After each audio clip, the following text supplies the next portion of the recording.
आपकी पार्टी अभी 2 साल से भी कम वक्त हुआ है और इसमें कई सारे नेता आपके बागी हो गए, जैसे साजिया इल्मी हो गई, विनोद कुमार बिन्नी हो गए।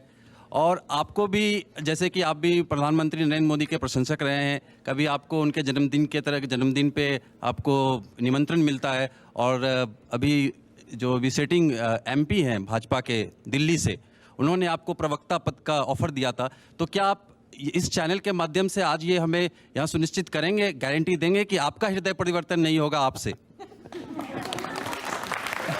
मैं चूंकि कवि सम्मेलन का व्यक्ति हूं और सार्वजनिक सांस्कृतिक समारोह में जाता रहा हूं, तो देश के प्रधानमंत्री से भी मेरा पुराना परिचय है और वो मेरे प्रशंसक भी हैं और मेरे आदरणीय मित्र भी हैं। और इस समय उनकी पार्टी के जो राष्ट्रीय अध्यक्ष हैं वो भी मेरे बहुत पुराने परिचित हैं। कांग्रेस में भी बहुत लोग परिचित हैं। मैं तो आप सिर्फ पूछ रहा हूं कि दिन में आप पॉलिटिकल रैली में जिस आदमी को आप भ्रष्ट कहें, जिस आदमी पर आरोप लगाएं कि अदानी का जहाज लेके क्यों चलते हो, जिसने अंबानी को देश बेच दिया, उस व्यक्ति के साथ आप मित्रता भी रखें और दिन भर उसको देशद्रोही डिक्लेयर करें, ये दोनों बातें एक साथ कैसे चल सकती हैं? देखो, मैं आपको बताता हूं कैसे चलती हैं और कैसे बात होती है। रामधारी सिंह दिनकर ने बहुत अच्छी पंक्ति कही है कि अन्याय सहकर बैठ रहना यह महादुष्कर्म है, न्यायार्थ अपने बंधु को भी दंड देना धर्म है।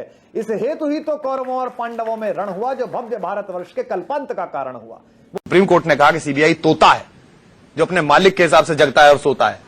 तो ऐसी सीबीआई के साथ खड़े होकर आप अपने स्टैंड के साथ गद्दारी कर रही हैं कि नहीं कर रही हैं? हमारा व्यक्तिगत, हमने उनकी जूतियां उठाई हैं, हमने उनका गला खराब होने पर गर्म पानी लाकर दिया है, हमारे पे इतना उनका स्नेह आज भी है।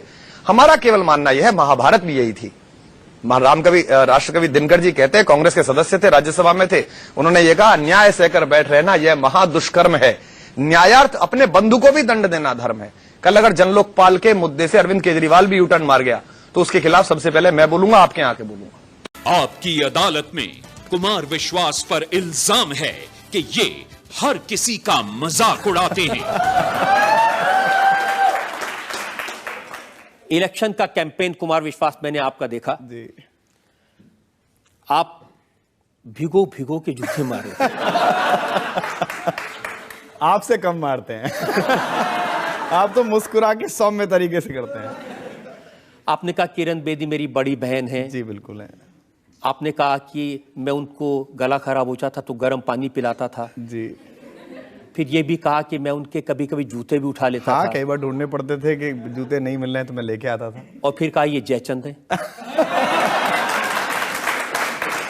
देखिए, मैथिली शरण गुप्त बड़े कवि हैं, उन्होंने कहा कि अन्याय सहकर बैठ रहना यह महादुष्कर्म है, न्यायार्थ अपने बंधु को भी दंड देना धर्म है। इस हेतु ही तो कौरवों और पांडवों का रण हुआ, जो भव्य भारतवर्ष के कल्पांत का कारण हुआ। सौरभ, ब्रिटेन की संसद के बाहर एक स्टेटमेंट लिखा हुआ है वाल्टेयर का, उसमें लिखा हुआ है, मैं आपसे असहमत हो सकता हूं पर आपको आपकी बात कहने का अवसर मिले इसके लिए मैं अपनी गर्दन कटा सकता हूं। ये कौन सा लोकतांत्रिक स्वरूप है किरण बेदी का कि अगर हमसे असहमत है तो ब्लॉक कर देगी? ये क्या बात हुई भाई? आप कलमाडी से बात कर लेंगी, आप ए राजा से बात कर लेंगी, आप संसद के अंदर बलात्कार के जिन पर केस चल रहे हैं उनके साथ जाकर बैठ जाएंगी, पर अरविंद केजरीवाल, कुमार विश्वास को आप ब्लॉक कर देंगी। तो संवाद क्या करूंगा भैया? तो इंडिया टीवी बुला लीजिए, वहां बात कर लेंगे उनसे। हम तो सामान्य, हम तो आज भी उनके पैर छूते हैं।